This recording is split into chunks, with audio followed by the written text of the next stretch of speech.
Hello बच्चों, let's read this question. If iota is equal to root of -1 then 4 + 5 multiplied by -1/2 plus iota √3 upon 2 raise to power 334 plus 3 multiplied by -1/2 plus iota √3 upon 2 raise to power 365 is equal to. तो हमें इस expression का value बताना है क्या होगा. Start कर लेते हैं हमारे की कॉन्सेप्ट से. तो हम जानते हैं कि ओमेगा का जो वैल्यू है वो क्या होता है -1/2 plus iota √3 upon 2 where omega is imaginary cube root of unity. Imaginary cube root of unity ये जानते हैं हम. और साथ ही साथ ये भी जानते हैं कि 1 प्लस में ओमेगा प्लस ओमेगा स्क्वायर का वैल्यू 0 होता है और ओमेगा क्यूब का वैल्यू 1 होता है.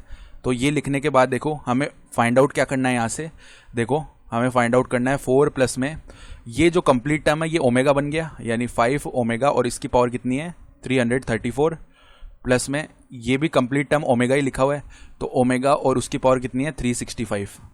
ठीक है, तो इसको देखो कैसे लिख लिया हमने 4 प्लस में 5. अब ओमेगा रेज टू पावर 334 को लिखा जा सकता है पहले तो omega raise to power 333 multiply में ओमेगा ऐसे लिख सकते हैं.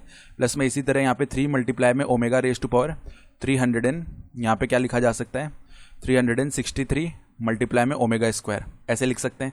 तो अब देखो 4 प्लस में 5 मल्टीप्लाई में यहाँ पे ओमेगा रेज टू पावर 33 को ओमेगा क्यूब की पावर 101 लिख सकते हैं मल्टीप्लाई में ओमेगा है.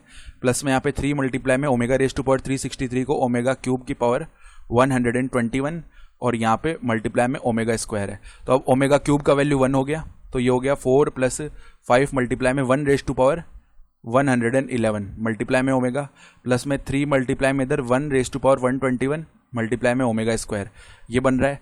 तो अब देखो फर्दर इसको कैसे लिख लिया 4 प्लस में यहाँ पे ये बन गया 5 ओमेगा प्लस में 3 ओमेगा स्क्वायर ऐसे बन जाएगा नहीं. ठीक है, तो अब ध्यान से देखो 4 को हमने लिख लिया 1 प्लस में 3, 5 ओमेगा को लिख लिया 3 ओमेगा प्लस में 2 ओमेगा और प्लस में 3 ओमेगा स्क्वायर को ऐसे ही रहने दिया. ठीक है, अब ये वाले टर्म हम ले रहे हैं 3 ओमेगा और 3 ओमेगा स्क्वायर. इनमें से 3 कॉमन कर लिया हमने तो क्या बच गया 1 प्लस में ओमेगा स्क्वायर और बचे हुए टर्म्स क्या हैं 1 प्लस में 2 ओमेगा बचा हुआ है. ठीक है, तो अब इसका वैल्यू तो हमें पता है 0 होता है तो 3 मल्टीप्लाई में 0 प्लस में 1 प्लस में 2 और यहाँ पे ओमेगा का वैल्यू उठा के रख देते हैं जो कि क्या है -1 प्लस में आयोटा √3 अपॉन में 2 ये वैल्यू है. 3 मल्टीप्लाई में 0 यानी 0 हो गया प्लस में 1 और यहाँ पे देखो 2 से 2 डिवाइड हो गया तो माइनस का 1 आएगा और प्लस में आयोटा √3 आएगा तो 1 - 1 0 हो गया यानी इसका वैल्यू आयोटा √3 ये बन जाएगा. तो हमारे पास में रिक्वायर्ड आंसर ऑप्शन सी है आयोटा √3.